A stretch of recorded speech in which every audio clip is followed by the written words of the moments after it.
There are some familiar names on the respective trophies following 4 finals last weekend in the ALL Schoolboy Football competitions in Jamaica.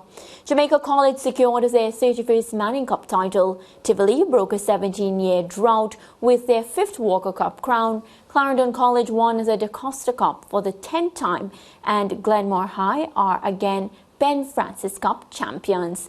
Gerard Morris-Seeley watched the Manning and Walker Cup finals and has the details. We welcome them. For the 3rd time in the last 5 seasons, the Manning Cup final was contested between Jamaica College and St. Andrew Technical. JC hunting a record extending 31st title, Stats looking for their 2nd and 1st in 35 years. But it was the Davion Ferguson coach JC side that grabbed the initiative with a 27th minute scorcher.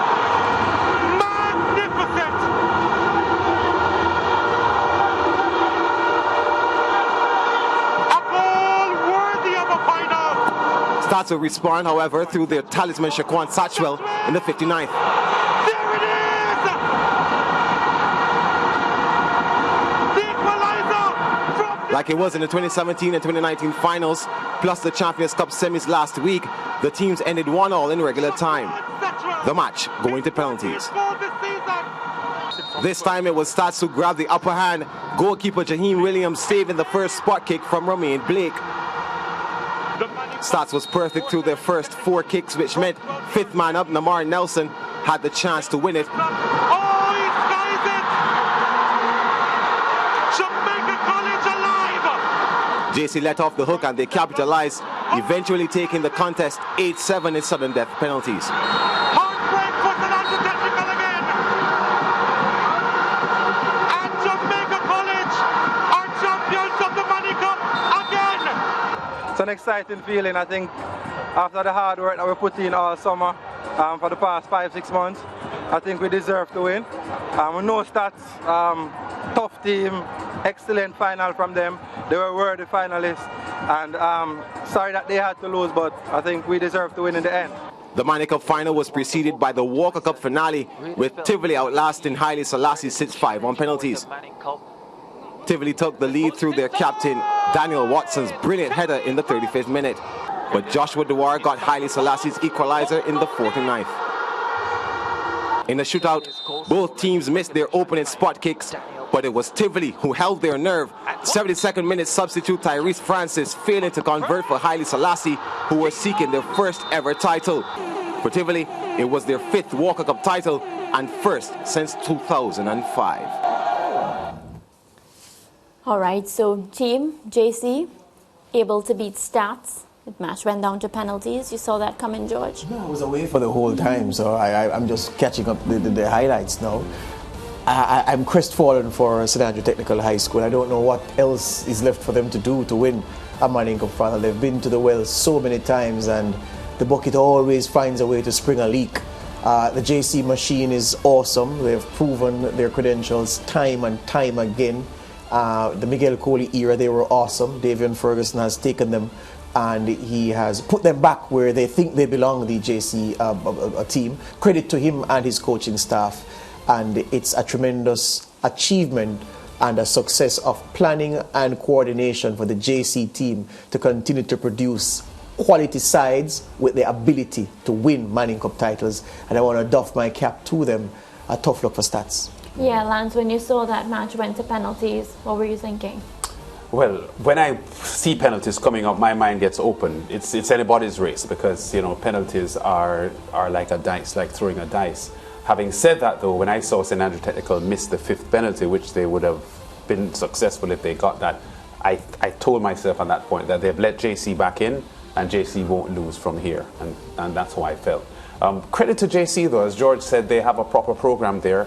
And they have developed a culture of winning and stability and a championship medal. You can't take that away from them. St. Andrew Technical were Manning Cup winners back in 1987, and they've contested 3 finals now in the last 5 years, and they've lost all of them. So shattering for St. Andrew Technical that they weren't able to pull this one off. For people who will criticize JC for the way they win the Manning Cup, I'll just remind them that Nothing that JC has done over the years, or any other team that have had dynastic holds on the Manning Cup title.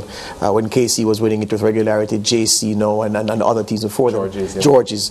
No, there's nothing that they've done within the rules that has not been available to anybody else, or is not available to everybody else. They know what the parameters are, they know what the rules allow, and they look at that system and say, okay, how do we use this system to maximum effect? Yes. That has to be congratulated, because it's a triumph for strategizing, for planning, for execution, and for putting the resources available to meet the expectations of the people who are expected to deliver success. So you have to applaud Jamaica College for this latest success. Yeah, well, let's turn now to Ricardo Chambers for a roundup from the finals of the two big rural area competitions. Clarendon affair on Saturday in the finals of the DaCosta and Ben Francis Cup at St. Elizabeth Technical in Santa Cruz. In the DaCosta Cup finale, 9-time champions Clarendon College took on first-time finalists Central High. Clarendon College dominated the early exchanges and duly took a 14th-minute lead through Malachi Douglas. The boys paying tribute to their former assistant manager Norman Manipeart, who died tragically in a car accident last Thursday night. Clearly motivated, Clarendon College piled on the pressure and got the second through Christoph Graham in the 60th minute. And in the darkness here in St. Elizabeth, Clarendon College, they shine bright. And the victory was completed in less than ideal lighting when Kaheem Dixon tapped home a Marquise Reed cross in the 85th. Reed on a platter! Sweet 16 for Dixon!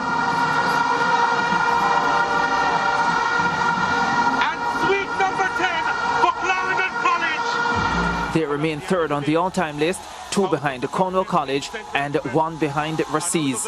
Great feeling, is a thing that we wanted. It eluded us last season, and we were hell-bent on getting it back, so we had a pretty good pre-season, and I think the players stuck to the task. They know how the system works, and I think they were prepared. They were very disciplined this season. In the Ben Francis final, which was also played on Saturday, Glenmuir High defeated defending champions Edwin Allen 2-0 to secure their 7th title. O'Brien Watson converted from the penalty spot to give them the lead in the 18th minute, before David Reed turned home a low cross from Kimian Wright in the 50th to seal Glenmuir's first title success since 2012. The end of that one, and Glenmuir, they are running into another championship, it seems. All right, let's start with Glenmuir High winning that title, seeing that the wrap end on it. Unexpected win? No, I'm very happy for Andrew Peart. He was one of us here at SportsMax, and exceedingly proud. For those who watch the Champions League broadcast, they would have seen him as my analyst for several seasons of the Champions League. So let's start there. And if I extend the feeling of the good feeling, strong family ties I have with Glenmuir High School, friends and family who've been there. So Glenmuir is almost like a second high school for me.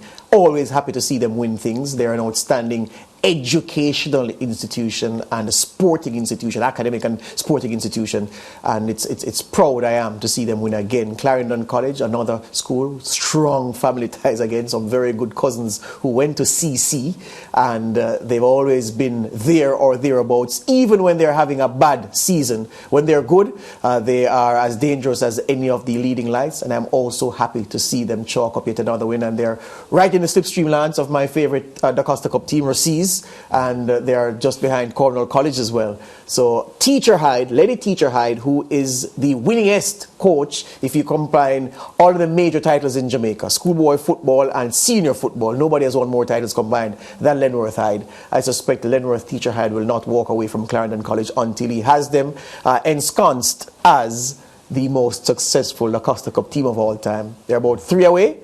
Yeah, Teacher will be around for a while yet.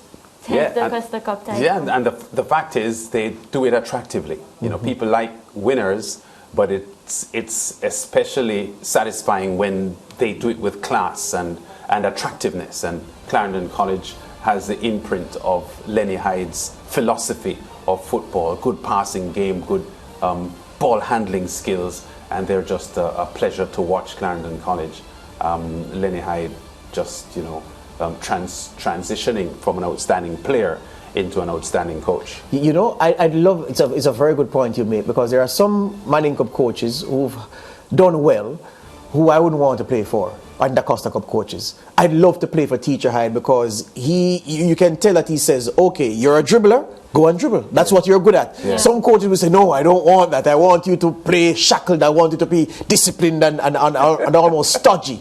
He says, go and enjoy yourself. This is the philosophy we have. Express yourself within these confines, but go and show who you are, your personality. I love that. I'd love to play schoolboy football for Teacher Hyde if I were a teenager again. Yes. Yeah, Central High, though, they'd be disappointed.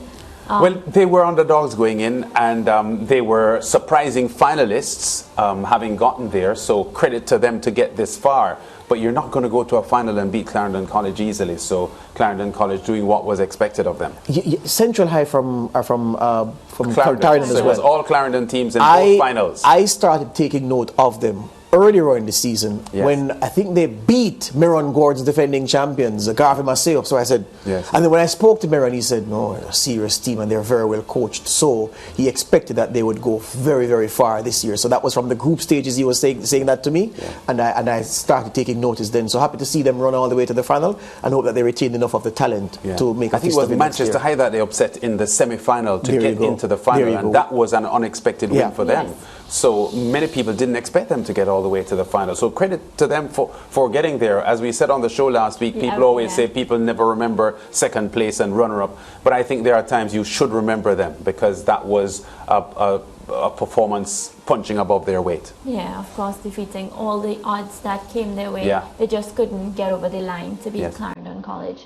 Team, let's take a quick break and come right back. We have a lot more to discuss.